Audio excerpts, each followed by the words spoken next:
At a gathering, I discover that the guy my best friend, Rachel Jost, secretly has a crush on has slipped something into her drink. When he brings the glass over to her, I deliberately knock it over, spilling the spiked wine and saving her life. He storms out in anger. The very next day, he announces his engagement to someone else. Rachel comes to me in a rage, convinced that I sabotaged her out of jealousy. Stella Lee, if you hadn't interfered, I would have already slept with him. The one he wants to marry would have been me. You just couldn't stand seeing me happy. You ruined my shot at love, so you'll pay for it with your life. She pushes me off a high building. I fall to my death, my body reduced to a pulp that is beyond recognition. When I open my eyes again, I am back on the day of that gathering. Rachel is sitting next to me, stealing adoring glances at the man across from her. The next moment, she turns to glare at me and warns me not to meddle with vicious eyes. Seems like she is reborn too. But what she doesn't know is that the man she secretly loves has always despised her for being obsessed with him. What he added to that glass of wine isn't some aphrodisiac. It is something that can kill her. I put on a smile and pushed the glass of wine to my best friend, Rachel Jost. I urged, "Go, Rachel. You and your dream guy should drink from the same glass to celebrate." "Don't joke around, Stella. How could I possibly—" Rachel's face flushed red as she tapped my arm playfully in mock anger. Then she looked at Carter Slade with eager anticipation. Her voice was feminine and coy as she said, "Don't mind Stella, Carter. She likes to joke around. If you feel awkward, we can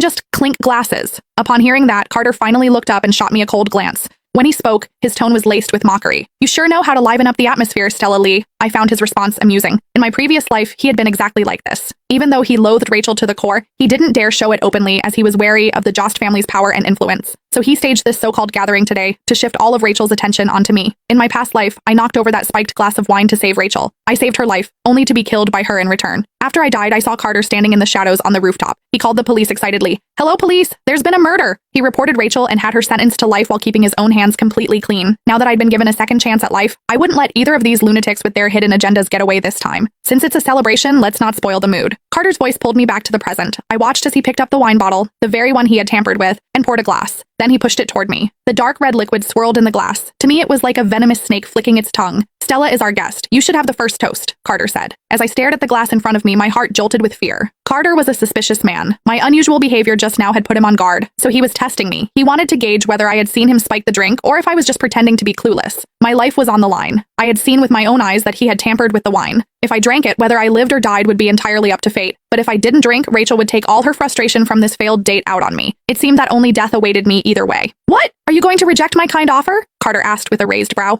"Or do you think there's something in this wine and you don't dare to drink it?" I clenched the hem of my clothes, my palms slick with sweat. Just as my mind was racing and trying to figure out a way to get out of this predicament, a hand with its nails painted a garish shade of red suddenly reached over and snatched the glass of wine. "This wine is so expensive, it'd be a total waste to let her drink it." Rachel glared at me viciously, the jealousy in her eyes practically spilling over. She acted as if what I was taking from her wasn't a glass of poisoned wine, but her most prized possession. At that moment, I nearly laughed out loud.